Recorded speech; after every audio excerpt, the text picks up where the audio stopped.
আমরা ময়দানে ছিলাম, ময়দানে আছি, ময়দানে থাকবো ইনশাআল্লাহ।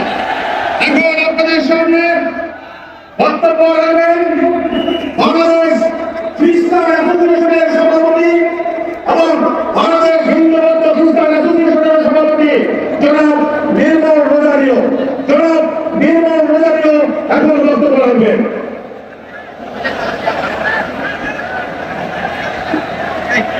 বসতে বল, বাবা বসতে বল। তুমি আমার বাইরে বলো।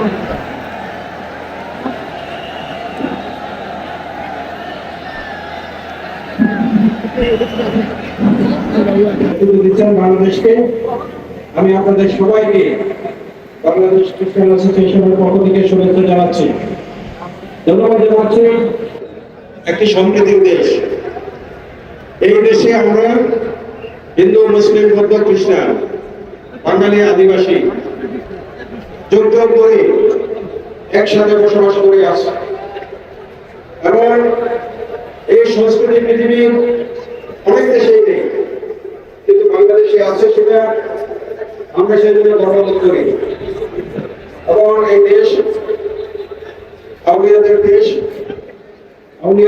আউলিয়ারা যখন এসেছিল এই দেশে এই ধরনের শিক্ষা ওনারা আমাদেরকে দিয়েছে এবং সেই শিক্ষা এখনো সেটা লালন পালন করা হচ্ছে। আমরা খুবই আনন্দিত যে ইসলামী আন্দোলন আজকের এই সমাবেশের আয়োজন করেছে। আপনাদের যে দাবি, সংস্কারের প্রশ্ন যেটা এসেছে, পিয়ার পদ্ধতি আনুপাতিক হারে, জনসংখ্যার আনুপাতিক হারে চলে খ্রিস্টান সম্প্রদায়ের পক্ষ থেকে এবং বৌদ্ধ সম্প্রদায় আমরা সংখ্যায় খুবই কম, সেই তুলনায় আমাদের তেমন কোনো অংশগ্রহণ নেই।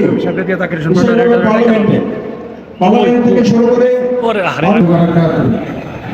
আজকের এই ঐতিহাসিক মহাসমাবেশের সম্মানিত সভাপতি, বাংলাদেশের বিভিন্ন অঞ্চল থেকে আগত ইসলামী আন্দোলনের নেতৃবৃন্দ, কর্মীবৃন্দ এবং বিশেষ করে ফেনী থেকে আগত ইসলামী আন্দোলনের নেতৃবৃন্দ, কর্মীবৃন্দ, মঞ্চে উপবিষ্ট জাতীয় নেতৃবৃন্দ, আমি একটা কথা আজকের সমাবেশে একটু আপনাদের থেকে জানতে চাই। ইসলামী আন্দোলন বাংলাদেশ কি আওয়ামী লীগের দালাল? কি বলেন আপনারা? আওয়ামী লীগকে এদেশ থেকে বিতাড়িত করার জন্য বৈষম্য বিরোধী ছাত্র আন্দোলনের সাথে ঐকমত্য পোষণ করে ৪৪ ধারা ভঙ্গ করে মিছিল নিয়ে বের হয়েছেন আমাদের প্রাণপ্রিয় নেতা সৈয়দ মোহাম্মদ ফয়জুল করিম দামাত বরকাতুহু।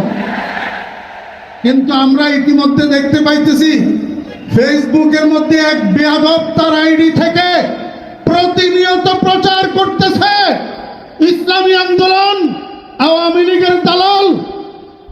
এর থেকে আমরা যেন প্রতারিত না হই। কোনদিন ইসলামী আন্দোলন কারো, শুধু আওয়ামী লীগ নয়, কারো দালাল ছিল না, বর্তমানেও নাই এবং ভবিষ্যতেও ইসলামী আন্দোলন কারো দালালি করবে না। শুধু একটা কথা বলে আমি শেষ করতেছি, আমার সময় 3 মিনিট। এক ভাই বিয়ে করছেন, ওনার বউটা মারা গেছে।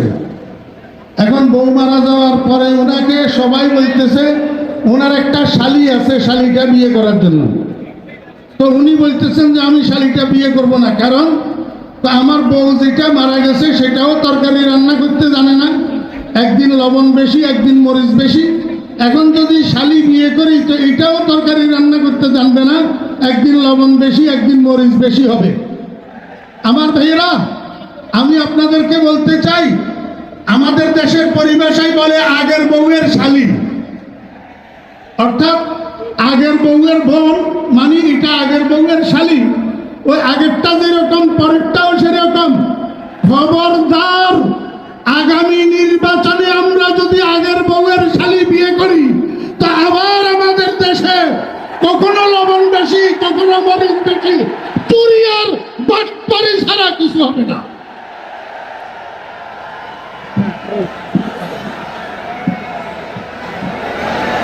সম্মানিত বন্ধুগণ,